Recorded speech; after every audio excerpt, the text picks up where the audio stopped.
Capage TV. Tozo yemba mena vite ça. Na utala. Anja zo bimisa drum. Oyo bimisa nini finalement. Babine utala lola. Tozo yemba. Mbala moko pa tokoti na nzembo oto yemba ka na se. Pesa na nzembo to yemba ka yemba lola. Oui. Oenzi mama. Ya ko adorer et salama ka bongo. Oyo pe ya louange et ko salam. Nde interpeller ngai. Siko to bando yemba. Asala bisongolu. Oyo mokile salateo. Bisoto zana pe mai. Yango to yembela kaye. Navite, est-ce que je peux poser une question? Oui, posez. Oui, mais pourquoi? Les fois passées à la oyo, banze mususu. Oto yembiawa. To yemba ngakope na sekuna. Sikoyo ezani nabite. Soki oyoki to moni. Nde moni boepo yoki ke nzembo boyemba kana sekuna. Et puis biso awa to yembi yango, c'est que nzembo na iza inspiré na nzambe. OK. Moto na nzambe na muta inspiré ki nzembo wana. OK. Ah. Ok, c'est bon. Bon, si vous avez un peu kasi, otoyemba kuna me awa ezate habité. Soki banzembo wana, to bayembo boyemba kuna. Mais awa ezate c'est que nzembo wana eza nzambete. OK. Eza nango réjouissance chrétienne. Offrande. Et puis ça les quatre le moko ke. OK. Chaboye pesa botan sala bo ndenge mangomba mususu comment? OK. Offrande ezalaka selon besoin moto. OK. Pe selon ndenge ko pesela. Mais nzamba ningo pesa avec joie. Puis on peut ça du bonza, il y a bien. Puis on le pamboli. On peut ça même par jour, on peut ça même par semaine, ça dépend de nos osés. Capage Télévision, en tout cas, bienvenue chez nous et merci de vous avoir nombreux chez nous. En tout cas, merci. Le bon Dieu vous bénisse et bénisse toute la nation congolaise et toute l'équipe de Capage Télévision. Cynthia Capage est là pour vous édifier avec l'évangéliste Josué Lokamba, comme d'habitude. Bonjour et bienvenue, papa. Bonjour. Bah, église des Zongi. Ah, bah, église des Zongi, vraiment. Voilà, tango koki. Vraiment. Ce qu'on a dit, c'est qu'il y a une différence entre les Moussali et les Moussali. Parce que les Moussali peuvent bouger dans la route. Pour la différence, c'est ça. Mais Moussali et Bakissam, donc, dans le confinement, Moussali est à Makas. Mais si vous avez Bakissam. Parce que dans le confinement, nous avons pause. C'est-à-dire qu'on a un dimanche. Voilà. Bon, d'autres jours, nous avons un rendez-vous. Nous avons répondre à par-ci par-là. Mais si vous Moussala est comme double. C'est-à-dire lundi, nous avons banda 8h, 10h, nous avons et puis nous avons 18h, 20h30 pour la délivrance. Mais mardi, réunion et puis mercredi culte, jeudi nini nazo yamba lisusu 8h 10h non c'est ça, vendredi culte, samedi service ezali et puis dimanche culte lisusu banda tongo ti to culte 12h30 allez na ba lisusu ko yamba bato na siso yamba le na lisusu ba place musuko ko prier pour na bato donc au côté après retraité ou Lukanzambe bon ainsi de suite. Et pour l'année que SODEF elle va zala pour la cooking de la kids pour la débordement et puis la distance est 1 mètre. Bon. La limitation à cette église. Oui mais donner à César ce qui est à César. Les formalités mais Corona et ce que l'ingénieur ont motorisé pour la mesure à nouveau ça là. Au tia cash netoni ça n'a rien à voir na Corona. Corona ce l'ingénieur ko zoyo. Mais à la RDC il n'y a rien. Mais du moins. Mais tu vois on va bandi ba kité bandi ba été ba pasteur lokuta bo melelo déjà tout le monde qui au boloba qui il faut qu'on dise ah voilà na poto oui kuna ezali mais awa ipa na biso na RDC et comme cop et voilà mais du moins ce que tu as na bilili ndenge culte pasaki to tie ba chaise est à la distance mais est simbité puisque bato baye est belé ba déborder donc ti na couloir ti libanda ti donc moi que tu veux gérer bango exact mais du moins télé nini thermoflash et tous ala ki nango pour ndenge ba obligé to sombaki ko skola maboko na banini tout mutania kota voilà bon c'est ça. Mais bateau le baba église ba mangomba ebele mais bateau changer te bandi bateau changer te et puis ba pasteur bateau koba quand c'est ko koba na ba aventure ebele bele yo moi en tant qu'homme de Dieu quand au vanda rayo mo ko zo na ba détail et biloko ya bongo et bateau bungisa kondima makambo ezo ya 10 jours au lendemain ko lo bani pour la église yesu a lo ba déjà bakuti ba salmu susu ba salmu sala ba bisi ba bisi yesu habité apesi l'ICC abi mutu moko ake aloni bleu aye alali na butu munguna ke aloni pe ivraie mais ivraie ezokola mbangu koleka bleu boyima pesa ordre toke kolongola matiti mabe obite botika ekola kanzela moko mais na suka nde noyeba ko trier oya mabe na ozona tumbi na moto ya bien na zui donc c'est-à-dire na moment oyo na ivraie na bleu tous esika moko na biso ba vrai na ba faux ba fondé na biso ba exagéré bon moi pe okanga bango ezate mais tout ça la pe bonne mais nzambe na ko justifier biso ba vrai et puis bah faux bah vous allez toujours confondu peut exposer voilà ce que je peux dire beaucoup bah mon canal mission alors papa bete lingali solo mo ah la coulisse que ils appellent ba mariage mususu o so kim bébé na ka témoignage o to kozwa que ils ont ba délivrance mususu faut moi c'est mobali bakabwana donc ça fort possible ata ba lobara mututia kabola o nzambe a réunir mais ça rappelle na ba place mususu o bible ya moko bi que son nzambe so ibatumi bale ba otambola nzela moko baza bo kante faut bakabwana. Merci beaucoup. Et la Bible, ndenge lobi. Dans mon canal Matthieu, dans le chapitre 19, c'est au coup d'ake, Yesu Zoloba, que l'homme ne sépare pas ce que Dieu a uni. C'est-à-dire, Nzambe na salini na sangisi bango. Bon, monsieur Nzambe sangisi bango te. Dans 1 Corinthiens chapitre 7, natanga. Bon, question là, ils très importante. Bato boyeba. Makambo ezo passé na monde nokite okokufa okelu felu pamba pona makamba libala. Et tant soupe otinda makate obala. Il y a oui. Il y a des hommes, il y a des hommes, il y a aussi des femmes. Ok, atindama abalate. Ce qu'il faut motoyer bah ainsi dit le Seigneur. Parce que si la Bible il y a des eunuques. Eunuques ils ont motoyo à kobalanete. Ok. Mais ce qui aux eunuques au balande. C'est moto bon au balate. Mais yo mona ka ata comme na mbongo mitu que comme ça. Au balate ndengini. Ah c'est eunuque. Mais ce que yo lobani. Bozo condamné pamba.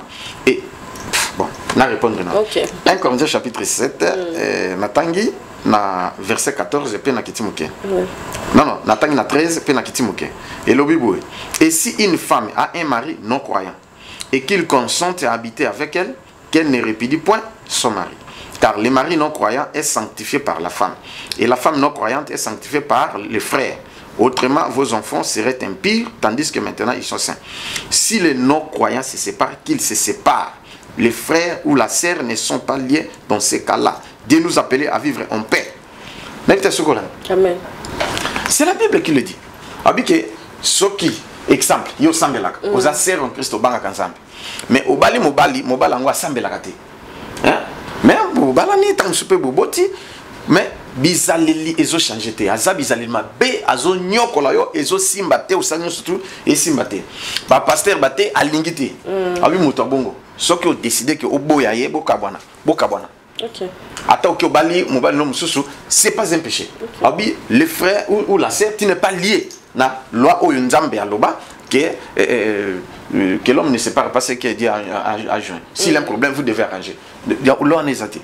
Au moins si vous mobali pendenge moko. Ce qui a bali mo siki mo sasambe la kate makama nzamba lingiti. Mais makambo mabe misala mabe abi soko boya. Il arrive des fois, naloba clair, même l'église, exactement tout ce qui est l'église, il y a des sorcières, même des sorciers dans l'église. Mais ce qu'on m'a bongo, soleil, qu'on sort tout, en tout cas, on pense à Angelou. Mais ça, nous avons dit que non, Angelou, diablesse, diable, démon. Vous comprenez ce que mais ce que vous avez dit, qui est cotonine, vous koufa, akolia yo.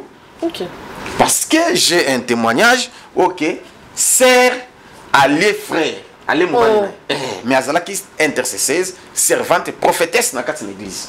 Ma boti ba na 4. Mais mobali abeli ti mobali akufi. Mais ezala ki nini mobali azo déclarer moi sur bizali mabe. Ba pasteur kaka réconciliation. Mais prophétesse sur yo esprit a piton. Mais bazo protégé parce que a prophétisé dans l'église. Prophétesse. Mais souka mobali ti akekufa. Tant wala kufi. Ne secret eye kobima. Pe avouer yango. Yemoko. Abi ça peut bana tout 4 à travers bana secret bi pona bana. Moi na liboso c'est no tanga ta comme Anita. Voilà. Nde mutabimisi mama mutapesanga. Nde asali ke moi na regretter ndenga le papa. sous ordre ya maman na ye donc boma pression te maman dimi abi oui nazandoki bo siko loba bino ba pasteur loba ke yene mokonzi ya ba on nzamba sangisi mutaka bolate na sali perte vous comprenez siko ya aboy pe ko bongwana oh oui abi notika te on l'a chassé de l'église à Kenda. Parce que ce qui a causé mobile côté Aki. C'est ça. Ah, vous comprenez ce que il y a un zabobi qui tout ça lié à la loi wana te soki au monique il y a un ça ne va pas papa fongola miss soki te okufa malade msoso belana ils en normalité. Tam soucié maman malade msoso belana tam son bal no la linga sacrifier yo. Papa siko so bolingo za makasi kasi muto ko sala ndenge nini kasi posa a s'éloigner na muto ya lingi makasi parce que kasi yesu akufela bolingo yesu alingi biso za makasi ti akufi pona bolingo heureusement que zanzambe pona bolingo na ezala ki ti akufa pona biso la sombi biso et ce bolingo kufa okufi pona mosi na to pona mbali na ezama bete vraiment en tout cas on a cette introduction la biso voilà na évangéliste José le Kamba papa témoignage ni mketo ko ozwa pas to kota vraiment na prédication la biso mke otozwara avant to chiter merci témoignage to kozwa pona kolobake nzambe azali amen pe nzambe alingi biso donc nzambe alingi to yembela ye to kumisa ye ba louange ba adoration oyo euti na mitema na biso voilà ya alingi ne bongo mais nzambe alingi te ba to yo ya luyenge ainsi de suite non nzambe alingi bongo te yo kana tanga verset moko hein ne vous enivrez pas du vin, c'est de la débauche. Soyez au contraire remplis de l'Esprit Saint. Entretenez-vous par des psaumes, par des hymnes et par des cantiques spirituels, chantant et célébrant Dieu de tout votre cœur les louanges du Seigneur. Amen. Rendez continuellement grâce pour toutes choses à Dieu, le Père, au nom du Seigneur Jésus-Christ. N'avez-vous pas compris les phrases awa? Entretenez-vous par des psaumes, par des hymnes, par des cantiques spirituels. Oui, ok. C'est-à-dire, il y a des cantiques spirituels. Parce qu'il y a aussi des cantiques charnels. Alors, dans Nzambe, c'est la mission. Nzambe, surtout tout le temps, verset Isabelle. Nzambe, lingaka te, akabola gloire na ye, na mutu. Il y a un moment que musique à Mokili, to bien la musique mondaine, to musique païenne. Voilà, et tikali bongo pesa bongo. Nzambe lingango ti. Bango bibino bo bibine ni ke bango eza païen. Kasi yango bref, il y a bango eza ya Mokili pona nini. D'abord la Bible. Proposition. Tobani nan yé nan moto azoyemba musique wana azana mopaga na binzambe te oh ça c'est un deux akota ka banganga bani tout comme ça trois musique ne so ka sali pona zo succès en tout cas c'est difficile tout na au se renseigner ba musicien o ya mokili eza difficile azo succès à régner sans toucher loba akosa aza hypocrite oh sincèrement devant Dieu. Ok. On comprend le sujet. Bon, biti azoyembe la musique ana ezali nini? Azoyembe la nzambe tazoyembe la mokili. Okabe abwaka moto yo, asala moto yo pona abenda mbongo. Pona yazwa mbongo, il est là pour l'argent, c'est ça. Ça n'engage pas Dieu. Il y a aussi des chrétiens. O bazoyemba pe musique ya nzambe, soit disons musique ya nzambe, bazolukani mbongo, baoyembe la nzambe te. Ouais. O comment on appelle kaka ki moto yo azoyembe la nde nini? Voilà. Alors, sikoyo tango nzambe mukolo moko on lisait des versets, on méditait, des prières, tout. Un jour, on a prié. Tout ça qui na maman, tout ça là na salon. Allez, tout ça là titi. Na moni maman le mitoko mi dei. A sali sina kela nga ok. Ya koti tout ça na salon. Ya koti. Kaka dès que azo pesa mukongo. Mbalama na moni toiture longwe ouf. Toiture longue yanda là ils ont un plafond mais toiture na plafond tout est longue tant est longue mon pépé honnêtement ma lili net et quand na fungola mission nga za fuka ma na fungola na oyemba na so adorer nzambe bon na banzembo ka o to adoraka mingi on alingaka ton amour pour moi est merveilleux ton amour pour moi est merveilleux ton amour pour moi est merveilleux merveilleux amour, plus profond que tous les océans, plus profond. Nazoyembati, bon, si quand on a moni bongo si qu'on a fungoli mis, pour mis ça là au kanga na ça concentré. Si on a aucun nettement mon pépé, toi tire longue. Oh, si on a tiré oh des anges bakiti. Tant ba ange mi bali bakiti. Nde ba singa mokonzi atindi biso to ya kozwa po na tokende ko adorer. Na hésité peut-être nambi merci. Tant qu'on a dit merci. Oh ya simbinga na loboko à gauche, oh ya simbinga na loboko à droite. Paf, na quelques secondes. Na mo to komi na ciel. Ils ont butu des heures. Paf, to komi sikoyo yemoko Jésus-Christ. Il a que trône moko, il n'a pas 3 trônes ni 2. Donc yemoko afandi. Et on dingue batum solo Dieu le Père, Dieu le Fils, Dieu le Saint-Esprit. Non. Trône ka moko celui qui est assis, le roi des rois. Jésus-Christ a failli na trône. Mais première ceinture, il avait 4 personnes. Oba Fukami, Libosonaï. Deuxième ceinture, 24 personnes. Bafukami. Elonginase. Bazoko adoré. Sikoyo, troisième ceinture, on s'est retrouvé. Sikoyo, na troisième ceinture, on a un jour qui a quatrième ceinture, cinquième ceinture. Et donc, des milliers d'anges. Et belé, c'est innombrable. Sikoyo, on a peut se retrouver, on a pu Fukama, on a un jour. Allez, sikoyo, Tobando Yemba. Sikoyo, bon, excusez, Tosimbani, hein?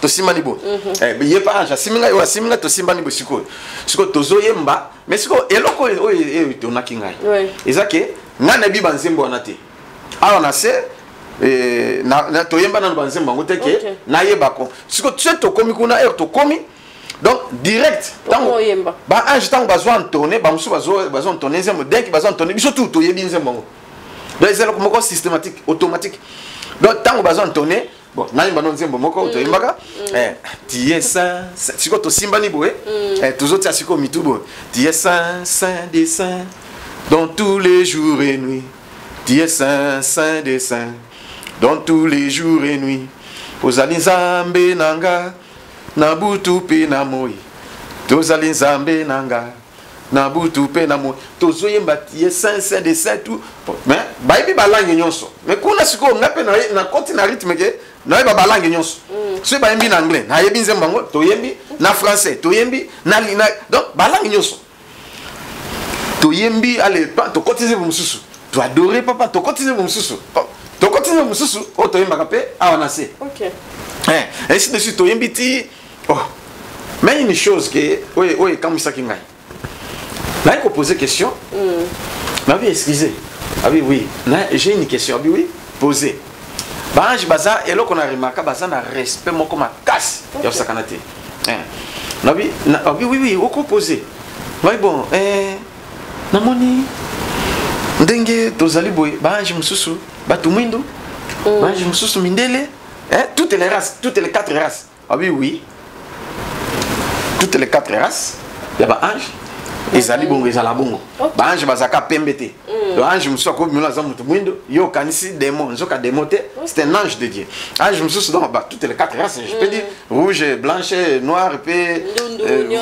donc t'es ange ndundu te 4 races c'est ange blanche noir et jaune et rouge te na mona ange ndundu te donc ngana zolo balikambo ezali na seki race onate parce que ndundu ezali azamutu mais absence ya matière babingi mélanine et ce qui est coloré tende mutabi bongo mais na ba ange na mona ya ndundu te voilà parce qu'ils nga na loba onga na mona voilà c'est ça alors ndé tu adorer ti baba me makingai parce que baba me makinga ka moko za na gauche moko na droite ndana za na katikati na bamba sikoyo abetinga ni boye abisinga no ngonge koki tozongisa yo nabi botikano na imbela mokonzi te botikano na doré mokonzi OK ça va après pas 15 minutes après babi te 3 heures lingebeta OK 3 heures lingebeta sur 3 heures beti si les kangami yo tikala to joaki mobimba donc ngana yo comprendre ndé après donc na bande ko mona makambo seke neti eza vision eza ndoto sezani siko tango babi sika non to joaki mobimba donc soki si les kangami otikala OK OK, ça va. OK. Parce que quand on a 3 heures. OK. Donc 3 heures, on les a ramenés. Papa. Donc, on m'a dit 3 heures, c'est-à-dire 4 heures.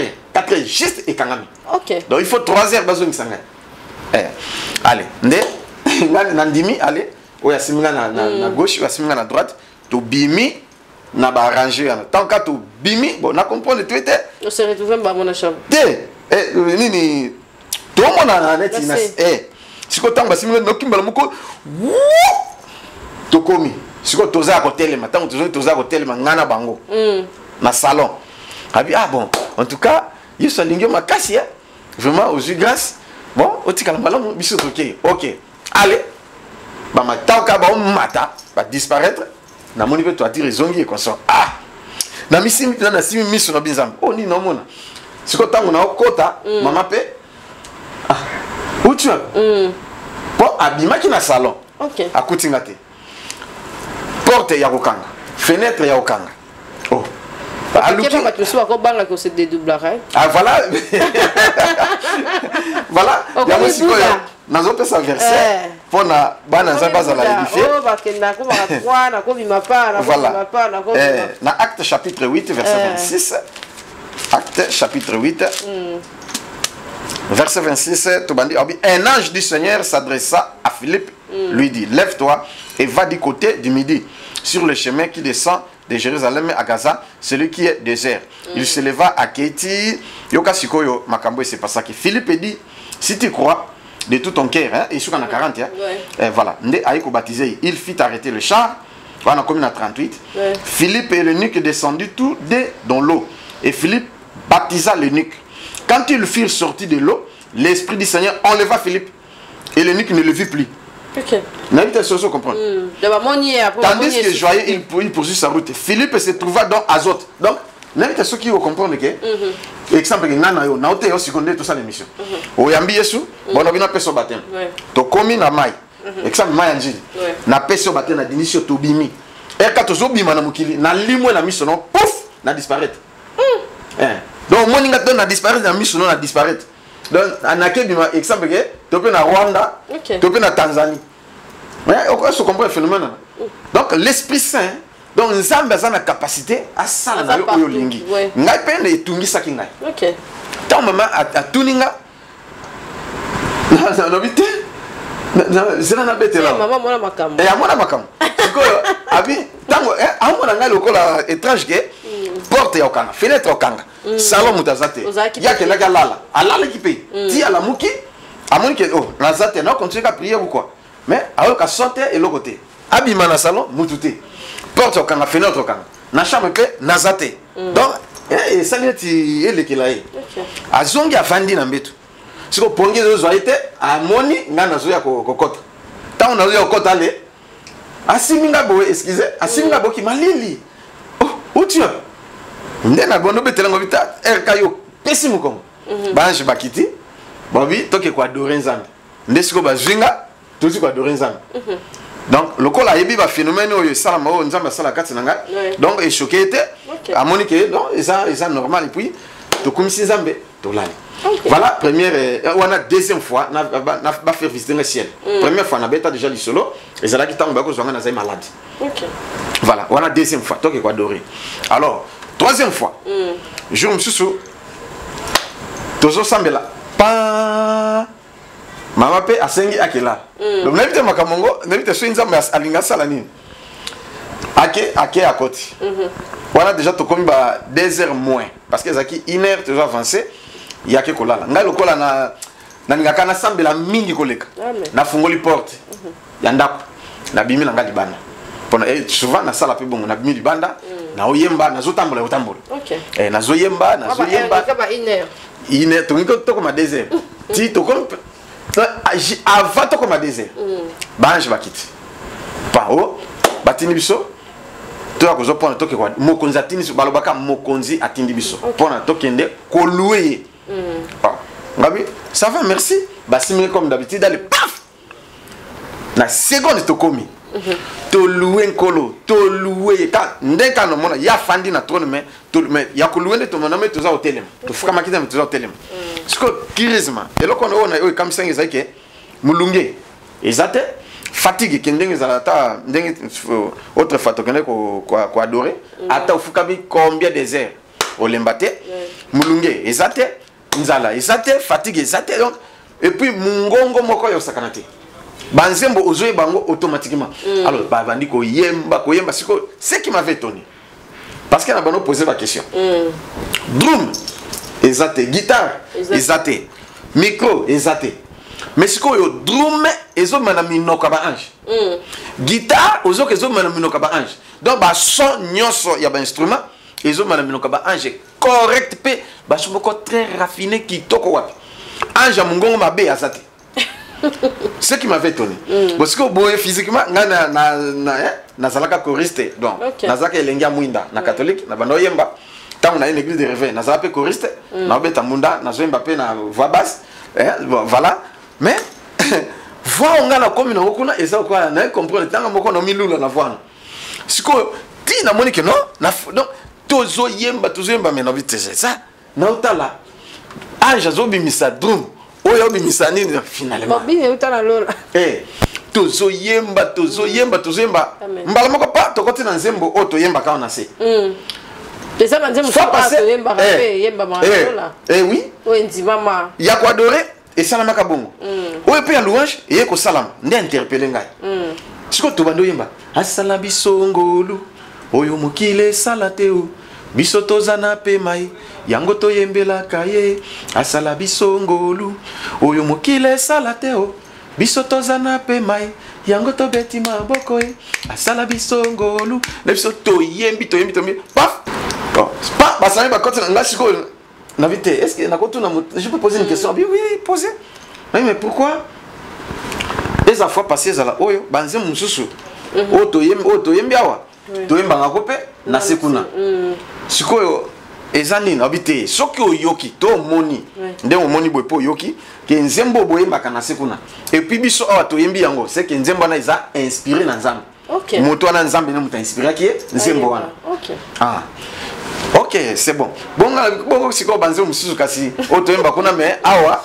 ezate habité soki banzembo wana to bayembo boyemba kuna mais awa ezate c'est que nzembo wana eza nzambe te eza nango réjouissance chrétienne non différence ezali réjouissance chrétienne pourquoi na poser question et na combiner qui question mais bon nzembo yo toyembi ya Moïse Matuta na tangi na kombo nzembo ya Moïse Matuta oyo mais siko toyembi ti metokati place ya toko yemba toko bina pona lo komuna toko ta na sebene point toko ta na sebene tabi ça n'engage pas Dieu. C'est la réjouissance chrétienne. Bino bananzan bosani. Bobina bosepela. Ya zongaje nzambe te. Parti zongaje nzambe. C'est ça. Yoki to yembia. Mais soko yoki nzembo awa to yembi yango te. To banze mususu wana kutu ekomaka te nzamba yembi yango te. Biso na mangomba. Kuna kaka etali bino kuna simba kuna mema yana mukombo kamata. Yes we. Obi wana kutu etali biso. Voilà ba commerçant. Voilà, abiga wana ba commerçant. Donc, au son monake, tant au paix, toujours ma bongo. Et si li RP ni 3 heures passées, toujours qu'il est 3h45. Non, 3h30. Ndé, abeti na mukongo bon, ça va, ngongano ekoki. Donc on peut tika na mbela nzambe, oui, ça va. Ba pesa sur 15 minutes après boité. Waouh, il faut zonga. Ndé, même EP c'est répétable, toujours zwakayo mobimba. Il faut ozonga so zongite otikali libela ba mona isusu te wana bakoluka yo ndenge nyonso bako mutabunga to pa kele retraite to ba levaye amona isusu te voilà les gens vont interpréter comme ça or yo déjà otikali koto il faut ozonga nde ba yo zongi sanga na nzembo na munoko lo na zemba tozemba pas tozongi pe ali bango bake ngana tikali voilà 3 fois on nzamba faire visiter ngai ciel. 4e fois, il était au Salama, ça fait 1 mois. Hein? Et ça qui dans le mois de juillet. Je pense qu'il est 27 juillet. Quand on a confinement, on a 4e fois. Mais on a un message prochainement, on a un merci papa. En tout cas, tout ça, on y a un pasteur, on a un ange, on a été. On dirait, c'est surnaturel, quoi. C'est aussi surnaturel quand même. Oui. Merci papa et merci d'avoir honni soiseau la biso prédication la biso à l'élo ezani avant to kota na des témoignages de biso to la souka prédication à l'élo nzambe a pesenga alobi rebot Dans la Genèse chapitre 26. N'attends quel verset puisque pour gagner temps. Genèse chapitre 26. Au bani na verset liboso na verset suka. Oui ba histoire bien. Il y a rebot. Mais ngana zotanga kaka verset na bandi na 19 pour na suka na 25. Yoka.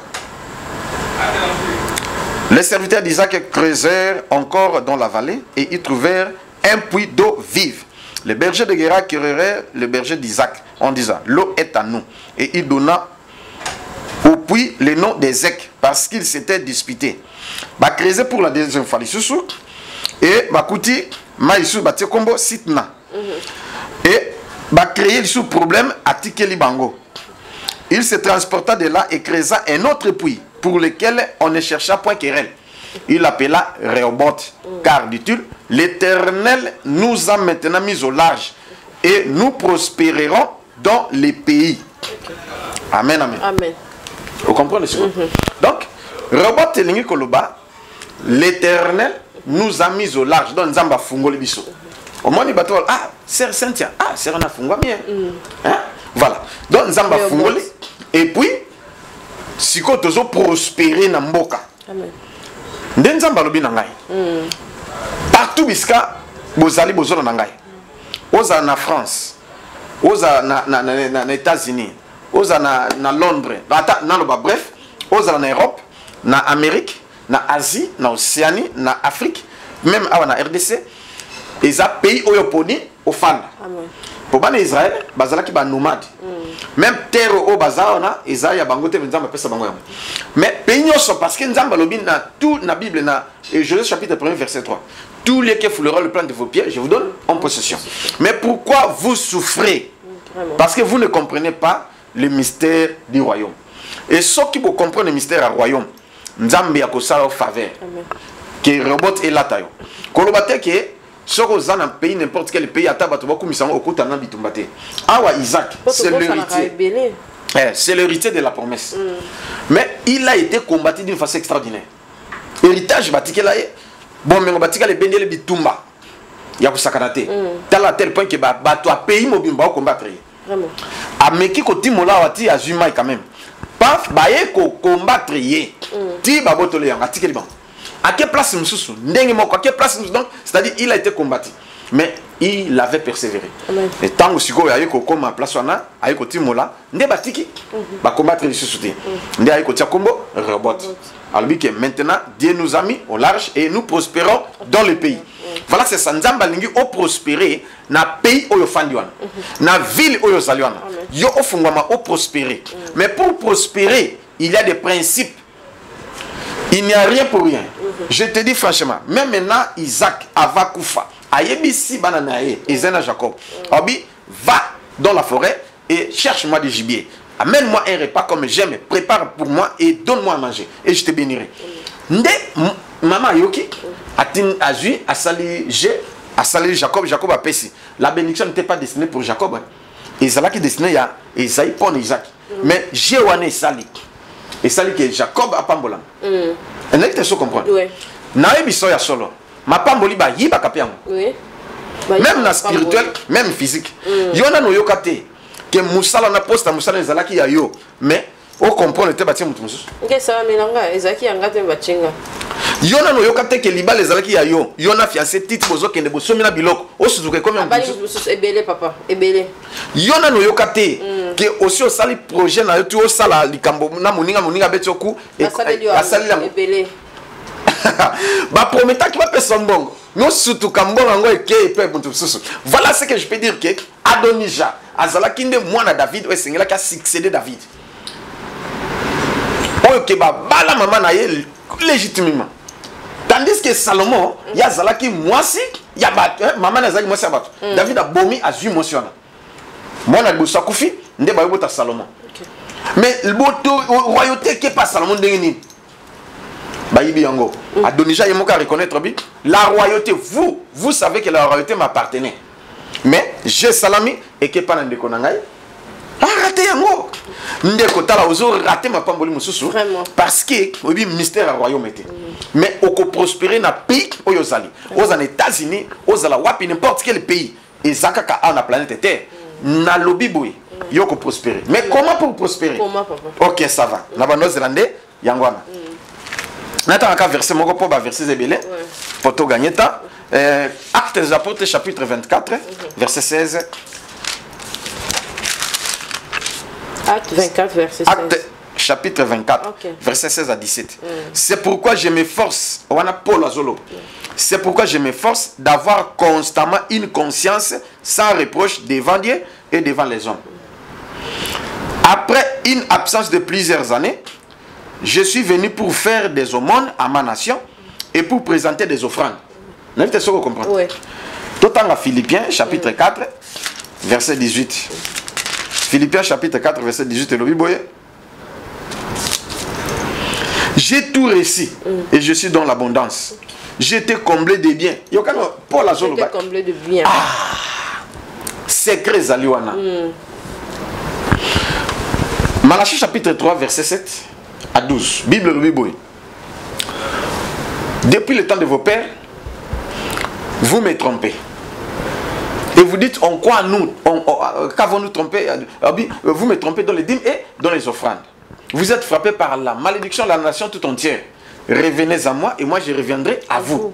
Dit l'Éternel des armées. Mettez-moi de la sorte à l'épreuve et vous verrez si je n'ouvre pas pour vous les bénédictions en abondance, si je n'ouvre pas les écluses des cieux. On comprend ce que donc, aux hommes, pour vous, je combattrai celui qui dévore. Je menacerai même les voleurs. Mais si aux hommes, on a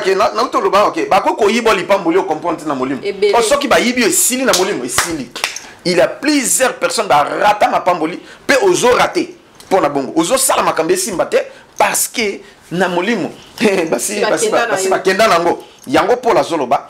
Non, à se sentir que non, il faut la conscience pure devant Dieu et devant les hommes. Pour nous la conscience pure, il faut bongisa ça en ordre dans Zambé, na ba dim, ba offrande na parce que yango de kofungola. Dans Lévitique chapitre 1 verset 3, et le but on donne des offrandes pour obtenir la faveur de Dieu. Père offrande ya bien. Et ça te que ça quand ensemble. Papa on les arasco net frère moral waki. Bon offrande na ba dim, les araya chaque semaine bon on voir les a année, les a ba mois, les a journée, les a rendez parce que on comprend plus rien. OK, merci beaucoup. Offrande. Et ils ont les 4 le moro que chabo et pesa botan sala bo nenge mangoma musu c'est comment? OK. Offrande ezalaka selon boziamoto. OK. Pe selon ndingo ko pesa. Mais nzamba ningo pesa avec joie. Puis on peut ça du bonza, il y a bien. Puis on le pamboli. On peut ça même par jour, on peut ça même par semaine, ça dépend de nos oiseaux. OK. Et puis on peut ya kilt. Tam du lundi ti samedi à 8 ans ko ya kilt était. Mais dimanche à ya kilt après s'offrande na. Voilà. Et puis diminde ezali nyonso ko joie. Ezala na misala na yo. Ezala ba kabeli yo. Bon, ngai nazana musala musala. Non, photo yeba. Oh, na bien. OK. Papa, tu me souviens comme na bonga za ba musu. Genèse chapitre 27. Na biso ki to tanga komona. Esaïe nani Jacob ayibi lipamboliti. Ayiba ki toté. Komba na Jacob. Ouais. Ayiba ki yana. Ya nani. Na autorisé bato boyiba te. OK. Mais il est arrivé qu'ayibi lipamboli ya yana yi. Azokima akomi na nzela lali. Ce qui s'était passé nzamba lobeli ba soina nzambe sili mais alubini. Abi ngai na kopesa yo 10 000 ngai soko pa. Bien kazama boko pamba. Abi na kopesa 10 000 ngai. Soko zongisinga beni. Ah. Pe na kotongona nda konzambe. Pe ake azongi nango atongi pe apesi 10 000 ngai. OK. Mais sikoyo. Ndumba pe muntu akolo ba izape musala akopesa 10 000. OK.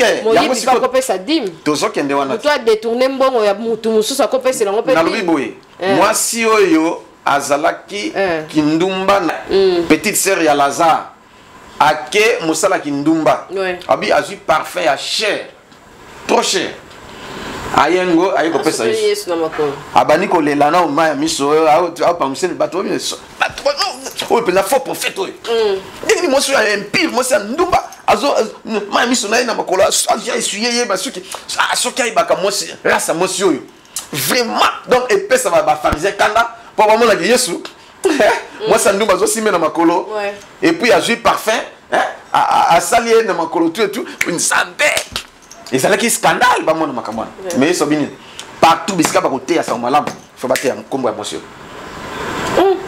Ah oui, nani na bina sala lisumu te. Même que ça comprendre. C'est autoriser, tu as autorisé. Ah, c'est ça.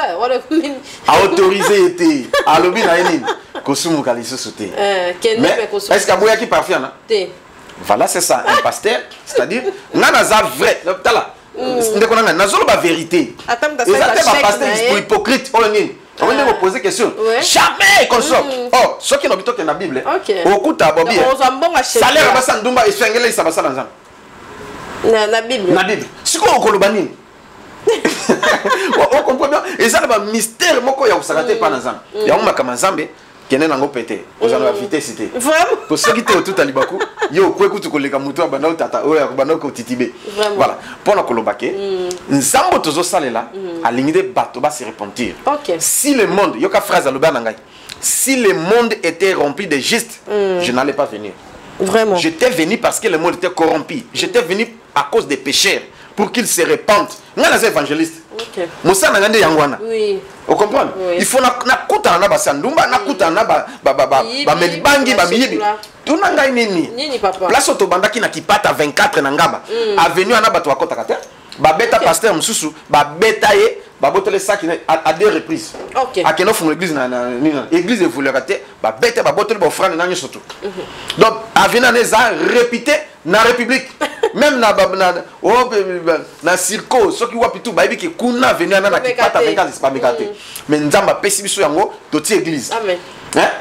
Bato bazala kana ba miyibi ba italien ba nitu ba bongo limité ba kuluna ba koma ba modérateur tila ba koma ba pasteur. Parce que ceux qui n'approchent pas bango te. C'est ça. Vous comprenez ce que nous approcher bango, c'est pour que ba bongo la mitema. Mais bangi na melakate, masanga na melakate, kindumba na salakate. C'est pour ba frère faire et ba frère Fali, ba frère Kofi, ba frère Makuna. Toko koma kuna. Vous comprenez? Tozo ba na set. Nzamba tombola biso na. Tu es bani na te. C'est bon ba quelle invitation. Toko koma bisika nyonso toko te sa malam. Bit objectif nzamba za bato ba bongo la mitema. Parce que leloyo, na za exemple. Hein? Ba ba sambela ba misel tangwana. Tu as vu que tu as semblé la rater. Mais ce qui a une offrande na passion de aujourd'hui. C'est ça. Ah, vous comprenez? Et puis on y que non, mbongo na yo eza nini bo. À moins que nzamba lobananga parce que na boya mbongo ya mokonzi. OK. Awa na Congo. Tu kutani na ye, na ile message ainsi du Seigneur. OK. Abi je t'arrête. Tu es un faux prophète. Et quand tu as la salama tenga be eko salama. Yonde moto oza mabe. Mais en fait, atika kingai. OK. Abendi tiroir. Non. Nous avons un transport. Ok. C'est la première fois.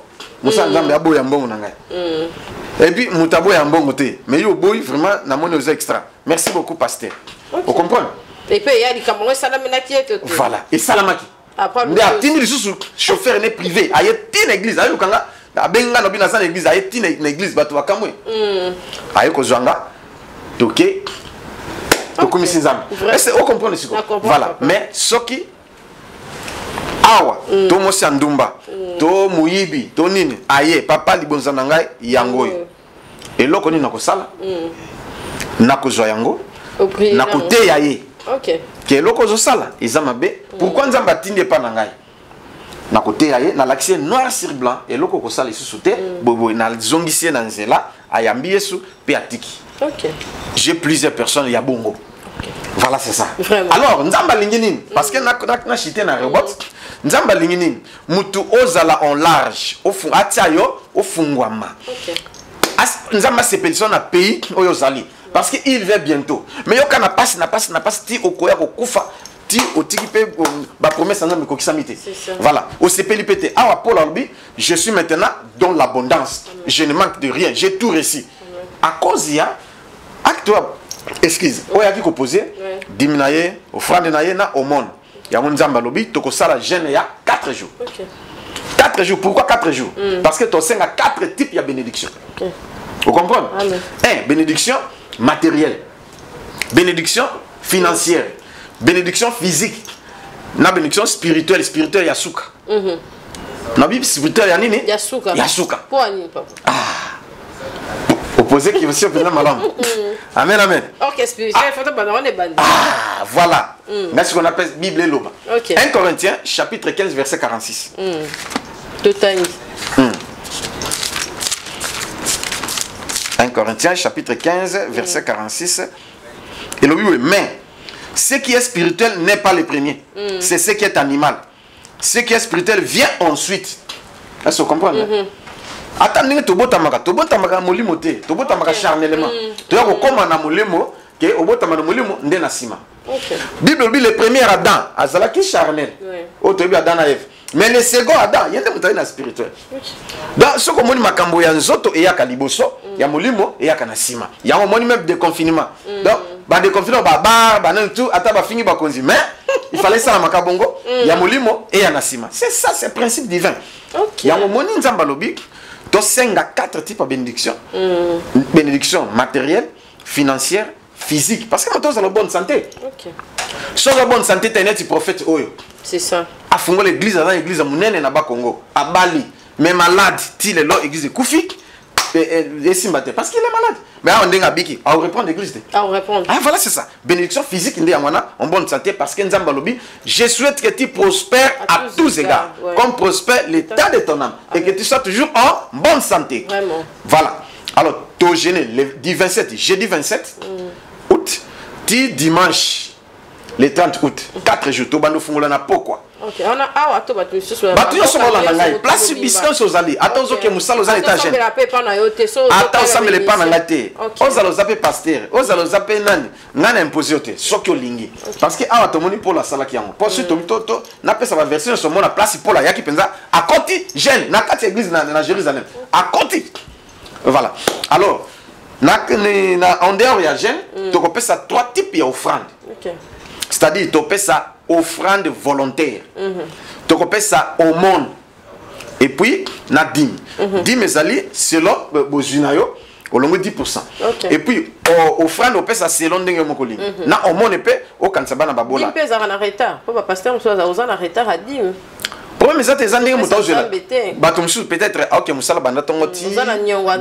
Du lundi, du dimanche, du 1er au 30. A ozela ba futaye. Ok. Parce que so ino ba futiete. Ana nyonga nzambe te. Te so no futiete azana nyonga nzambe te. Mais so ba futiye il faut à libérer. So à libérer te c'est azana nyonga nzambe. Ok. Voilà.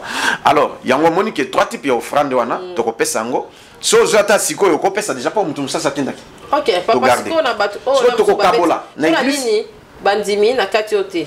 Soki na kokabola wana kanga na point wana. Pona ni église soki to teami.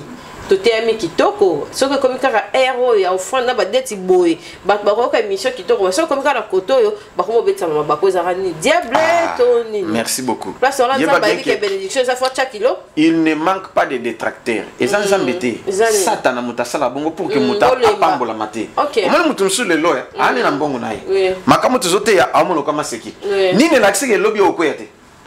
C'est ça. Ah on comprend le siko nini la kiseke lobby okobelate.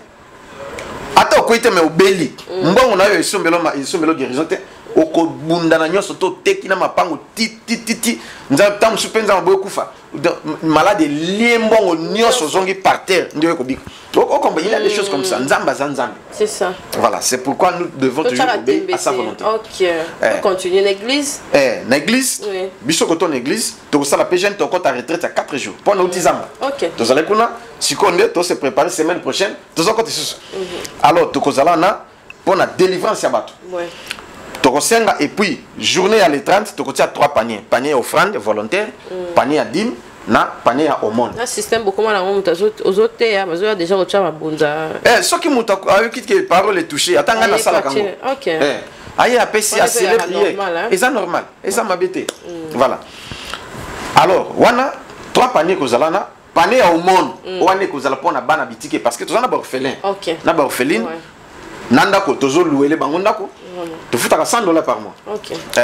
Et puis classe bazotanga sokuta na mondi matin parce que na ko somba ko tumususu oya jeune fille appareil à Android. OK. Il y a cher. Pour ezateka na somela ka mono ngana boti ya cher. Non ngana za na injustice. Na anniversaire na ye pour na sepelisae na somela pareil bien. Voilà c'est ça. C'est que esengeli bazala bien, va se sentir que tozi ba parent. Tozini mais Bible lobi yo mutuzo sunga mwana etike mwana wana etike nzamba kotika la kobosa na yo ata mokete tu auras ta récompense bana no pe ba ko futama voilà alors nde to kopesa trois types d'offrandes. Soko tindi, au ligno tinda. Tu n'as vu ce top sur combo. Ponga, oka monnaie gamme bablokanga. Quand le numéro n'anga, so bengi, ndena opeso combo, na agence sur ligno tinda voilà. Ria au tinda na combo n'anga, mais pas de quoi. Mais western na monnaie gamme na opeso combo. Pour western, moko bakangi, moko bafungoli. Monnaie gamme ne bakanga, pesa bakanga. Voilà, et au comme la biso, mais au signifié biso que, oyo, attends tindi, mais exemple, hein? Exemple, on t'a dit $200. Oui, papa, 100 et ça, orphelin. 50 et ça dit 50 et ça, bon, au déterminé, bon, ici. Donc, on a mais tu as dit combo, nos postes, non, yo. Na si j'ai dans la prière. Pour te rebondir dans Zamba Kanisa. Vraiment.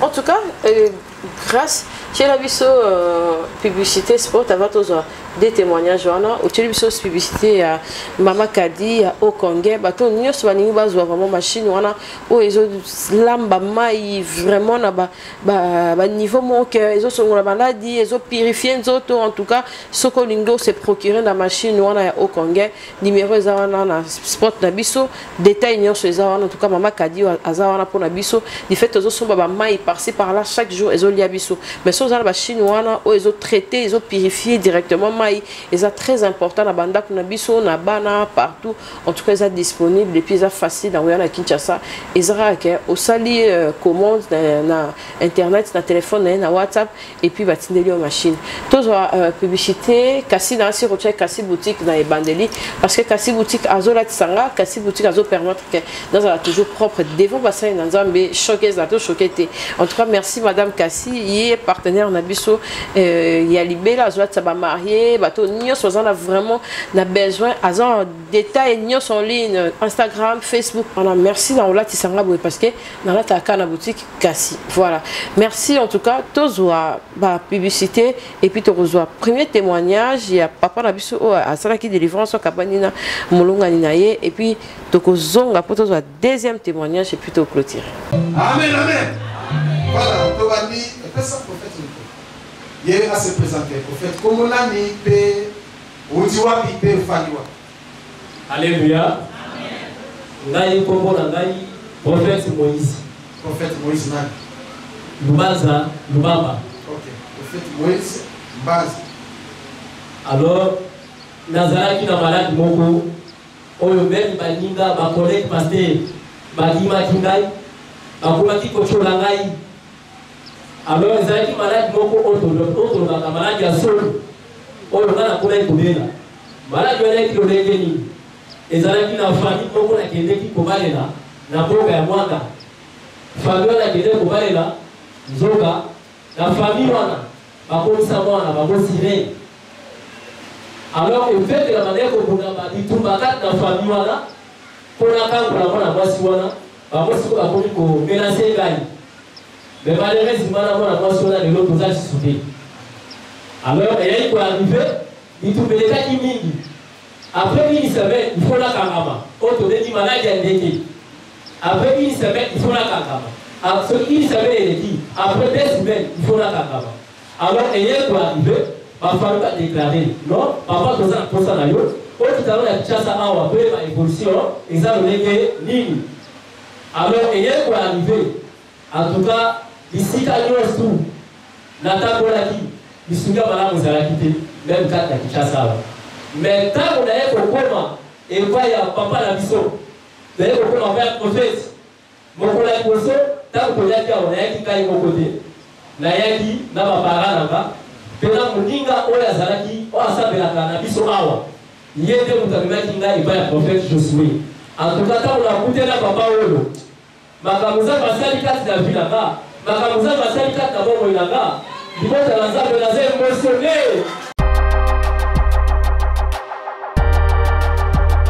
Notre planète joyau bleu, notre terre à tous, voyez-vous cette couleur bleue? Eh bien, elle lui vient à grande partie à cause de l'abondance d'où qu'on y retrouve. Avec tous ces grands océans, ces rivières, ces lacs et ces ruisseaux. Laissez-moi vous présenter la compagnie qui a compris l'importance de retrouver la source, l'origine de la bonhomme. J'aimerais vous faire connaître aujourd'hui l'eau Kangen de la compagnie Enojek. C'est une eau ionisée et très alcaline.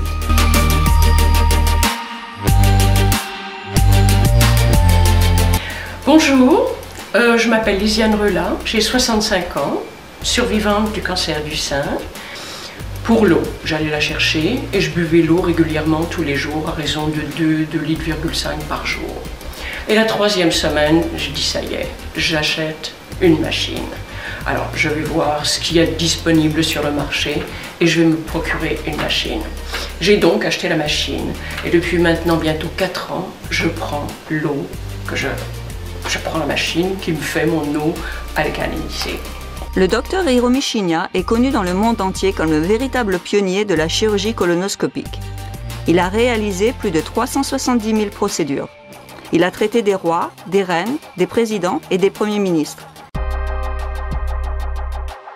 Les facteurs le plus important est l'eau. Boire l'eau Kangen, alcaline et ionisée. Le potentiel de réduction d'oxydation de l'eau Kangen est extraordinaire. Il représente environ 30 fois celui du thé vert. J'ai découvert que le fait de boire l'eau Kangen apporte des bienfaits parce qu'elle désaltère. La compagnie Enajec était fondée. Elles ont introduit une machine qui pouvait reproduire les mêmes qualités bénéfiques de ces sources d'eau.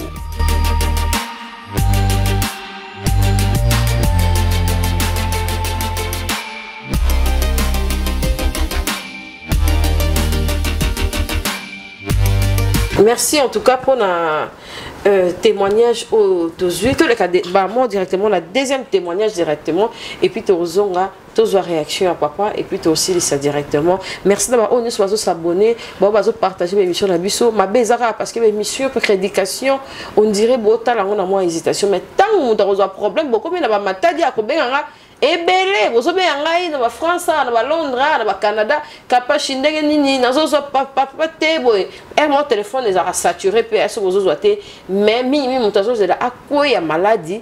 To assis la mbongo, to sorcellerie côté la etoliwa. Après on a koluka ba numéro à Saint Nzambi. Bota la plus ngaite, bota la plus mon Saint Nzambi. Oh a copié un message là parce que mon kola suka ngana Saint Nzambi grâce à quelle mission va Saint na yo.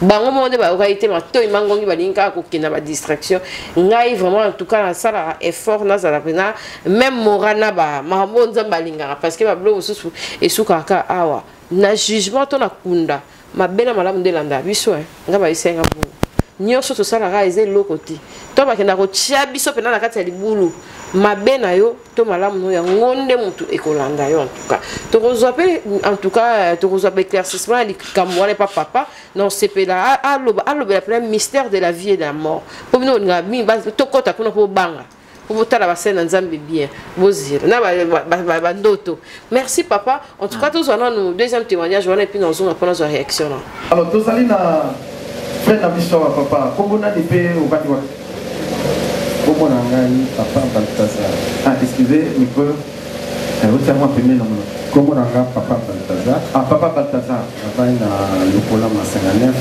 oui na Kasavubu ok sikoyo lingo témoigner zambe awa na église même asali ni pona na lingi na témoigner awa na église uso aba leko na nga banso pe na kati ya sako na ye moko Yesu Kristo amen po ete eloko oyo asali mpo na ngai nakoloba mingi te mpona kanga bino nzela te kasi depuis ngai nazelaka mosala sali presque 16 ans.